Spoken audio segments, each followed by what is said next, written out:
"She's family now," Owen said, not looking up from the television, as though he were mentioning a change in our cable package, rather than the woman he'd been seeing for 8 months. I stood in the kitchen doorway holding 2 mugs of tea, one of which I'd made for him out of 22 years of habit, and set his down on the coffee table without a word. If he meant what I suspected he meant, roughly $250,000 of our shared savings was already sitting somewhere. I couldn't see it, and I intended to know exactly where before the night was over. He said it during a commercial break, glancing at his phone rather than at me, the particular casualness of a man delivering news he'd already fully processed on his own time. I stood very still in the doorway for a long moment, tea cooling in my hands, waiting for him to look up, to gauge my reaction, to do anything at all that suggested he understood what he'd just said out loud. He didn't. He simply picked up the remote and changed the channel. I called my attorney, Marisol Reyes, from the bathroom 20 minutes later, sitting on the edge of the tub with the water running, so Owen wouldn't hear my voice through the door. "I think my husband just told me he's replacing me," I said, and I think he did it so calmly because he already believes it's already done. "My name is Renata Alvarez Kessler. I was 46 years old, 22 years into a marriage I had built with real belief in it, the night my husband referred to another woman as family in our own living room, as if I had already been quietly reclassified as something else. I met Owen when I was 24. Both of us newly graduated, him fresh out of dental school with a mountain of debt and a plan, me 2 years into building a small business consulting practice that was even then starting to bring in steady clients. He had a particular way of talking about the future back then, laying out 5-year plans over cheap wine in our first shared apartment, and I remember finding that certainty magnetic, the sense that he already knew exactly what our life together was going to look like, and simply needed me beside him to build it. We married 3 years later, in a small ceremony neither of us could really afford, and for the first decade, our marriage ran on a straightforward division of ambition. I helped him open his first dental practice, co-signing the initial business loan against my own modest savings, managing the books during the lean early years, taking on extra clients myself to cover the gap while his patient list slowly grew. By year 12, the practice had expanded to 3 locations and 11 employees. Largely, I've come to understand looking back on the strength of decisions we made together at our kitchen table in those early years. Which loans to take, which locations to open, which staff to hire first.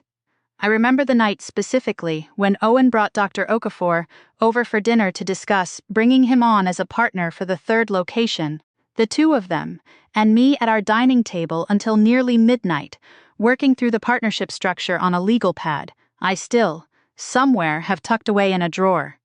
Dr. Okafor thanked me at the end of that evening, shaking my hand warmly, telling me he could already tell I was the reason the first 2 locations had actually succeeded rather than simply survived.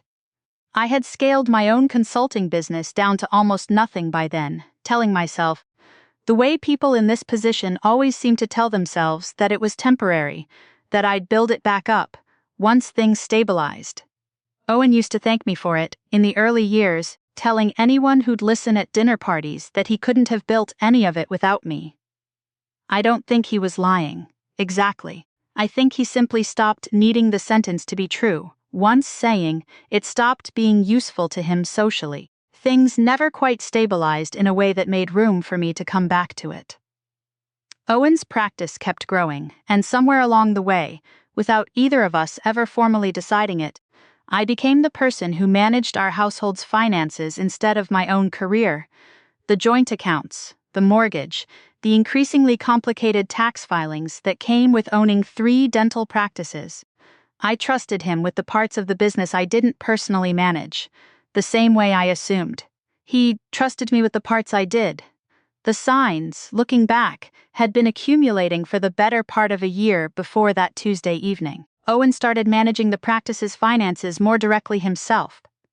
Something he hadn't done in years, citing a new accountant who preferred working with him one-on-one. He mentioned Bianca Ruiz, the practice's newest office manager, with increasing frequency, always professionally, always in the context of how well she understood the business. Bianca gets the operational side better than anyone I've worked with.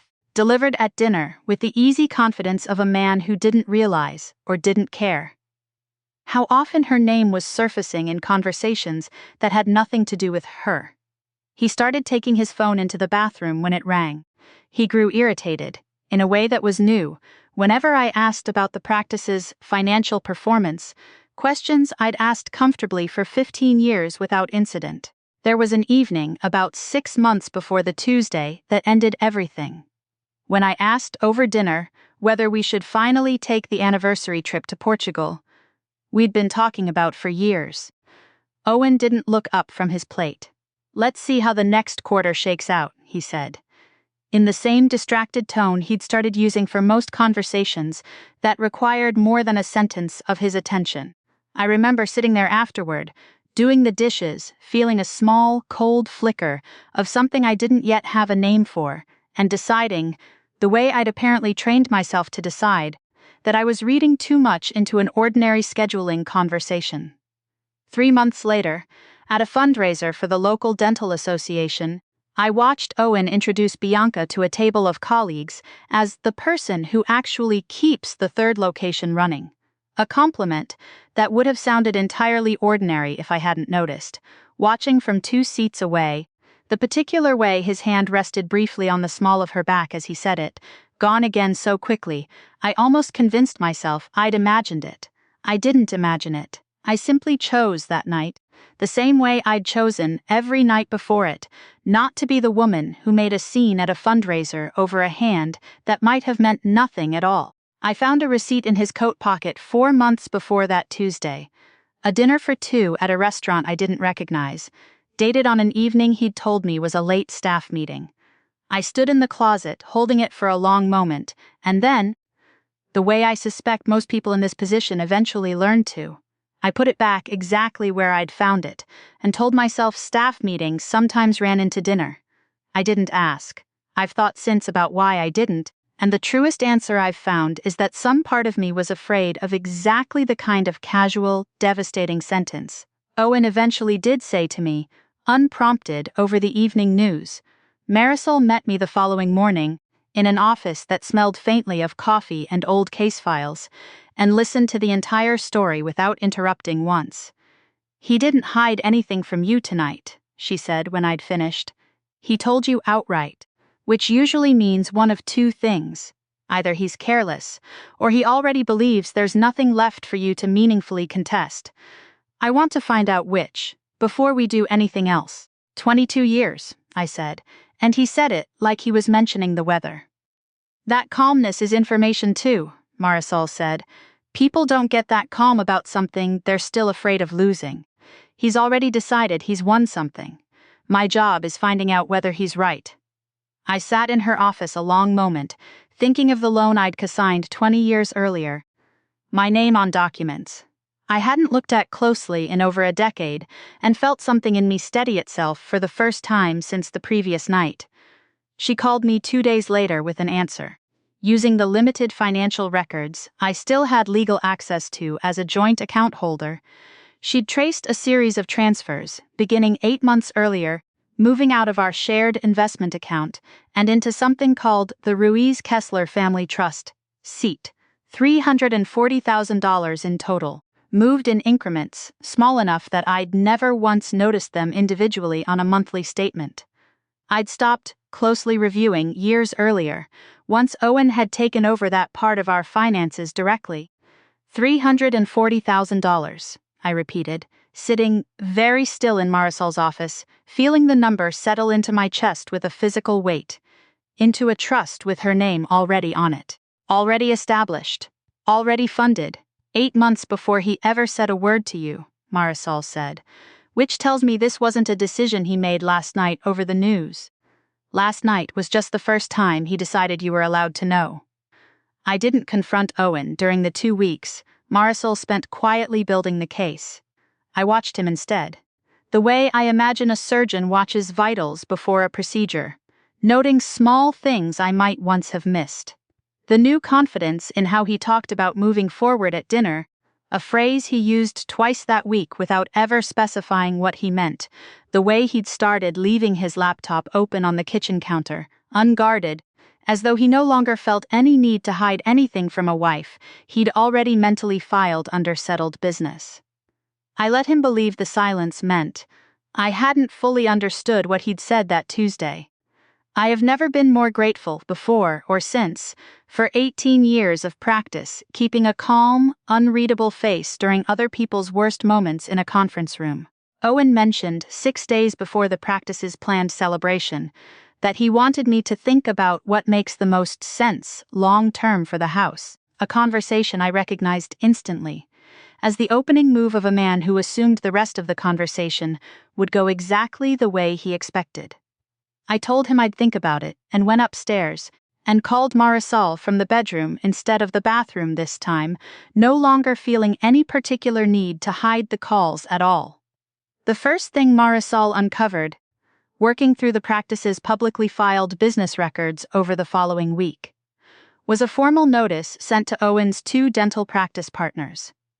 Dated 3 weeks earlier, describing an upcoming restructuring for family and estate planning purposes that would affect the ownership allocation of the practice's 3rd location.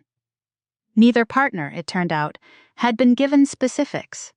One of them, a Dr. Okafor who'd worked alongside Owen for 9 years, had apparently asked directly what the restructuring involved and been told, vaguely, that it was personal, nothing that affects day-to-day operations. Language I recognized instantly as the same careful vagueness Owen had used on me for months about Bianca herself. I sat with that notice in Marisol's office for a long moment, thinking of Dr. Okafor's easy warmth at every holiday party I'd attended for 9 years, wondering how much of what he thought he knew about his own partnership was actually true. The second thing came from a source Marisol hadn't expected. A routine credit check she ran as part of the trust investigation turned up significant personal debt under Bianca Ruiz's name, nearly $90,000, across 2 credit cards and a personal loan debt that predated her employment at Owen's practice by less than a year. Marisol laid the timeline out for me plainly, sliding a printed spreadsheet across her desk. 11 months into an affair, 8 months into a funded trust, and Bianca's own debt load had dropped by roughly $60,000 in the same window. The trust transfers began, paid down in amounts that lined up almost to the dollar, with withdrawals from an account Bianca had access to as the trust's named co-beneficiary. Whatever family meant to Owen, it had, in practice, functioned largely as a mechanism for quietly settling his girlfriend's personal debt, using money that had been mine as much as his. "This isn't a love story with paperwork attached," Marisol said, watching my face carefully as I absorbed it. "This is a debt consolidation plan wearing a love story as a disguise." The third thing I learned directly from Owen's daughter Priya, 24 years old, from his first marriage, a relationship I had spent 2 decades carefully, genuinely nurturing since she was a toddler. I had taught her to ride a bike in our old driveway.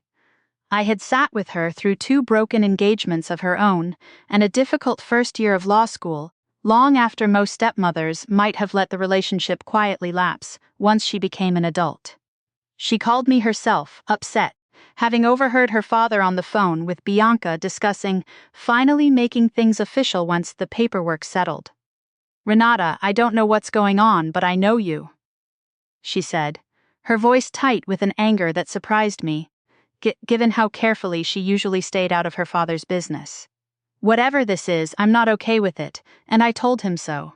He didn't like hearing that from me either. "What did he say when you told him?" I asked, sitting down slowly at the kitchen table, the same table where I'd once helped her with algebra homework a decade earlier. "He told me I didn't understand adult relationships," Prisha said, a bitter edge creeping into her voice, which, coming from him, felt like a strange thing to say, considering how much of my childhood you actually showed up for and he didn't. I felt something in my chest tighten, gratitude and grief tangled together in a way I didn't have time to fully untangle in that moment. I thanked her and told her the truth, gently, the way you tell a young woman you love that her father has not been entirely honest with either of them. Priya was quiet for a long moment, and then said, simply, "Tell me what I can do." "Right now, nothing," I told her. "Just don't let him convince you this is normal, whatever version of it he eventually tells you." "I won't," she said, and I believed her. And it turned out, in the weeks that followed, that I was right to. Marisol raised the question directly, in our final planning meeting before she filed. "I can serve this quietly, at his home or his lawyer's office, and it will be just as legally effective," she said. "Or I can serve it at the practice, publicly, on whatever day he's planning something. Legally, it makes no difference to the outcome. Personally, that's entirely your call, and I want you to make it for the right reasons, not out of anger." I thought about that for longer than I expected to need. "I spent 22 years being the quiet one," I finally said. "The one who managed things privately, who didn't make scenes, who let him have the credit at every dinner party, while I did the work behind it. I don't need him to suffer. I just don't think I owe him privacy anymore either." Marisol nodded, unsurprised. The particular understanding of someone who had heard some version of that same reasoning many times before, from many different clients, and knew exactly how much weight it carried when a person finally arrived at it themselves. Marisol filed for an emergency asset freeze order 2 weeks after that first phone call from the bathroom, citing the documented trust transfers as evidence of marital asset dissipation ahead of an anticipated divorce filing. She scheduled the freeze order's formal notice to be served at the practice's main location, timing it deliberately. For a Thursday afternoon, Marisol had confirmed, through a call to the practice's front desk under the guise of scheduling a routine cleaning, was already blocked off on the calendar for what the receptionist cheerfully described as an office celebration. I hadn't planned to attend in person. Marisol had advised against it, actually, telling me the paperwork alone would do what it needed to do without my presence complicating anything. "You don't need to watch this happen," she said. "The documents will do the work whether you're in the room or not." But Priya asked to come with me, quietly insistent in a way that surprised me. And something in me, 22 years of quiet deferral, finally reaching its limit, decided I wanted to be in the room. When the truth finally caught up with the version of events Owen had been telling everyone, I spent the morning of that Thursday the way I imagine soldiers spend the morning before a difficult deployment. Methodically, almost ritually. Pressing a blouse I hadn't worn in months. Reviewing the documents Marisol had given me one final time at my own kitchen table, the same table where Owen had once brought Dr. Okafor to discuss the third location's founding. Priya arrived at 10, quiet and steady, and the two of us drove to the practice together, mostly in silence. The kind that didn't need filling. We arrived at the practice a few minutes before 3, finding the main waiting area decorated with a small banner, reading "Congratulations," and a modest spread of catered appetizers. Employees mingling in the particular relaxed cheer of people expecting good news. I recognized nearly everyone in that room. Hygienists I'd brought coffee to during long renovation weeks years earlier, a receptionist whose baby shower I'd helped organize. Faces that had been part of the edges of my life for 2 decades, all of them entirely unaware of what was about to unfold in front of them. Bianca stood near the reception desk in a new dress, glowing, accepting congratulations from a hygienist before the announcement had even technically been made, and I understood watching her that she believed she was 30 minutes away from finally being introduced as something official. Owen appeared from his office at exactly 3, Dr. Okafor, and the practice's other partner beside him, clearly gathered for whatever announcement Owen had planned. He saw me before he saw the process server standing quietly near the door, and his expression shifted, confusion first, then something more wary, as though some part of him had already begun calculating what my presence might mean. He glanced toward Priya beside me, and I watched something in his face falter further. Understanding perhaps, for the first time, that his daughter had chosen a side in whatever this was about to become. The process server reached him a moment later, addressing him directly. professionally, in a voice pitched for the room rather than for privacy. "Dr. Owen Kessler, I have a court-ordered emergency asset freeze notice for you, effective immediately, covering all accounts and trusts associated with marital assets pending divorce proceedings, including the Ruiz-Kessler Family Trust." He held out the documents. Owen didn't take them right away, standing frozen for a long moment in front of his own celebration banner. His partners, his employees, and the woman who had been 30 minutes from a very different kind of announcement. "What is this?" Bianca said, stepping forward, her earlier glow draining from her face as she read the words, "Family Trust," on the document.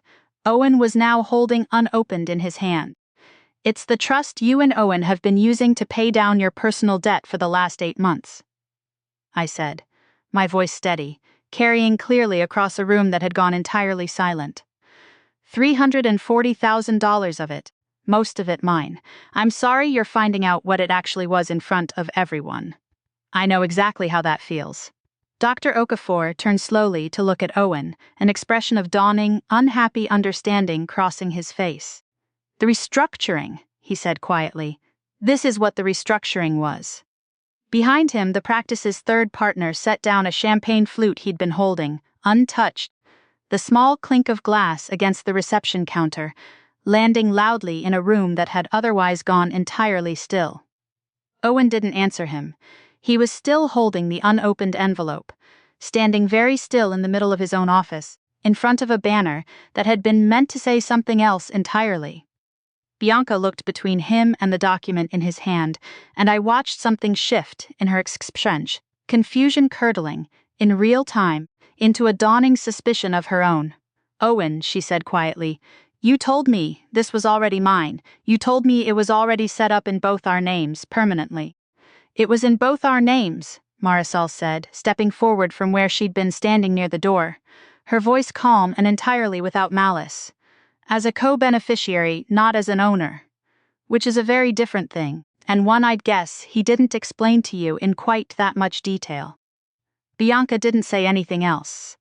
She simply turned and walked out through the front doors, past the congratulations banner, past the caterer still setting out trays of appetizers. No one was going to eat, and didn't look back once. The room stayed frozen for a long moment after the door closed behind her. 20-some employees, and 2 partners standing amid abandoned champagne flutes, and a banner that no longer meant anything, all of them looking in various states of discomfort, anywhere but directly at Owen. He finally set the unopened envelope down on the reception counter, his hands not quite steady, and looked at me with an expression I hadn't seen on him in over 2 decades of marriage. Something close to genuine fear. "Renata," he said quietly, "can we talk about this somewhere private?" "We had 22 years of private conversations, Owen," I said. "I think everyone in this room has earned the right to understand why their paychecks were about to come out of an account you'd been quietly draining for 8 months." I didn't raise my voice. I didn't need to. The room was already listening. Dr. Okafor cleared his throat and addressed the remaining employees directly, his voice carrying the calm, practiced authority of someone used to managing a room in crisis. "I think we should close early today," he said. "Everyone, thank you for coming. I'll be in touch about next steps." The room emptied slowly, employees filing out in 2s and 3s, casting uncertain glances back toward the reception desk, toward Owen, toward the banner. Someone would eventually have to take down. The fallout unfolded quickly, once the freeze order was public knowledge, among people who could no longer avoid discussing it. Dr. Okafor and the practice's third partner initiated a formal buyout review within the month, citing breach of partnership trust over the undisclosed restructuring attempt, and by the time the divorce proceedings themselves concluded, 8 months later, Owen had been bought out of majority control of 2 of the 3 locations, retaining only a minority stake in the practice he'd spent 2 decades building. The practice itself, under new majority ownership, quietly dropped the Kessler name from its signage within the year, rebranding under Dr. Okafor's own name instead, a small permanent erasure that Owen, by all accounts, took harder than almost anything else that happened that year. Bianca, Once the freeze order made clear that the trust funding her debt payoff was now the subject of active litigation and could potentially need to be repaid, moved out of the apartment. Owen had been quietly helping her afford and, according to Priya, stopped returning his calls within a matter of weeks. I heard secondhand that she'd told a mutual acquaintance she felt Owen had misrepresented the entire arrangement to her from the start, that she genuinely believed the trust was hers, outright, permanently, rather than a temporary convenience he'd built and could just as easily unwind. She left the practice entirely within 2 months, taking a position at a competing office across town, and according to one of the hygienists who stayed in touch with her, rarely, if ever, mentioned Owen's name again. I found, somewhat to my own surprise, that I didn't feel much satisfaction hearing it. Mostly, I felt a kind of weary recognition, the particular fatigue of watching someone else learn, the hard way, exactly how convenient Owen's version of commitment had always actually been. Owen himself, in the months following the practice's rebrand, largely withdrew from the professional social circle he'd spent 2 decades cultivating. Fewer conference appearances, a noticeably smaller presence at the Dental Association events he'd once attended religiously. Priya mentioned carefully that he seemed genuinely lonely in a way she hadn't expected, though she was quick to add that she didn't feel much sympathy for a loneliness he'd built almost entirely by his own hand. The divorce settlement, once finalized, returned the bulk of the frozen trust funds to our marital estate, split according to standard equitable distribution, and preserved my claim to a portion of the practice's original founding value, the loan I had personally co-signed 20 years earlier, finally counting for something concrete rather than simply being a fact. Owen had spent years quietly forgetting to mention to new colleagues. Owen didn't contest the settlement extensively. His own attorney, Marisol told me later, had advised him that fighting a case this thoroughly documented would only cost him more in legal fees than he stood to preserve by trying. I saw Owen once more near the end of the proceedings, in the parking lot outside Marisol's office building, both of us arriving for separate meetings, scheduled an hour apart that had apparently overlapped. He looked older than I remembered, smaller somehow, in the way people sometimes do, once the version of themselves you'd built up in your mind gets replaced by the plainer reality standing in front of you. "I didn't think you'd fight this hard," he said, not quite meeting my eyes. 22 years, Owen," I said. "I'm not sure what you expected fighting to look like, but I'd have thought you knew me well enough not to be surprised by it." He didn't have an answer for that, and after a moment, we each walked toward our own appointments, and that was, as far as I know, the last real conversation we ever had. Priya and I remained close throughout, closer, if anything, than we'd been before any of this happened. She told me once, months later over coffee, that she'd started keeping her own name off any joint accounts before she got married herself the following spring, a decision she credited, only half joking, to watching you and Marisol handle my dad like it was a tennis match. She asked me, that same afternoon, whether I'd still consider her family given everything, and I told her, honestly, that she'd never once been in question, that whatever had happened between her father and me, she had built something with me that belonged entirely to the two of us, and nothing about the divorce changed that. Priya's wedding took place the following spring, a small ceremony in her fiancé's parents' backyard, and she asked me, months in advance, to walk her partway down the aisle alongside her mother, a request that made me cry harder than almost anything else that entire year. Owen attended too, seated several rows back, and the two of us managed a brief, civil exchange near the gift table that neither of us extended longer than necessary. Priya squeezed my hand tightly before the ceremony began, whispering, "I'm glad you're still my family, whatever else changed," and I told her, honestly, that I felt exactly the same way. I reopened my consulting practice that same year, starting small the way I had over 20 years earlier, taking on 2 clients and letting the work slowly rebuild itself around a life that finally had room for it again. Dr. Okafor, once the practice had settled under its new name, became one of my first clients himself, hiring me to help restructure the business's operations, in the wake of everything that had happened. A small, unexpected irony neither of us mentioned out loud, but both, I think, quietly appreciated. I think about that Tuesday evening off in the calm, almost bored way. Owen said the words that ended our marriage, and I've come to believe the calmness itself was the tell I should have trusted sooner. The sound of a man who believed the outcome was already decided, and hadn't yet learned that decisions made in silence can be unmade the same way. I think, too, about the receipt I found in his coat pocket 4 months before that Tuesday, the one I folded back exactly as I'd found it, and never mentioned. I've made a kind of peace with that silence, the same way I've made peace with every quiet accommodation I made over 22 years, each one small enough on its own to seem forgivable, all of them together, adding up to a woman who had nearly forgotten what her own name looked like on important paperwork. I wasn't foolish for staying quiet as long as I did. I was a woman who had built her entire sense of partnership on trust, earned once at the beginning, and never revisited since. And it took a single casual sentence over the evening news to teach me that trust, like anything else worth keeping, has to be checked on occasionally, not simply assumed to still be standing exactly where you left it. Some nights, sitting alone in the house I kept after the settlement, I still catch myself doing the strange mental math of it all. 22 years, $340,000, one sentence delivered during a commercial break that undid all of it in under 10 seconds. I've stopped trying to make the math feel fair. I've settled, instead, for making sure it's accurate, and letting that be enough.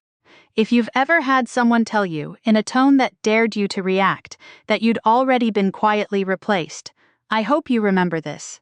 Composure isn't surrender. Sometimes the steadiest response to being told something is already decided is simply finding out calmly and thoroughly whether that's actually true. If this story stayed with you, I'd love to hear your thoughts. Have you ever had to fight quietly for something everyone assumed you'd already lost? Leave a comment below, and let me know where in the world you're watching from tonight. We share stories like this one every day. Stories about quiet strength, reclaimed ground, and the moment someone finally stops accepting a decision that was never really theirs to accept. If you'd like to be part of that journey, hit subscribe so you don't miss the next one. Until next time, take care of yourself, and remember that calm isn't the same as agreement.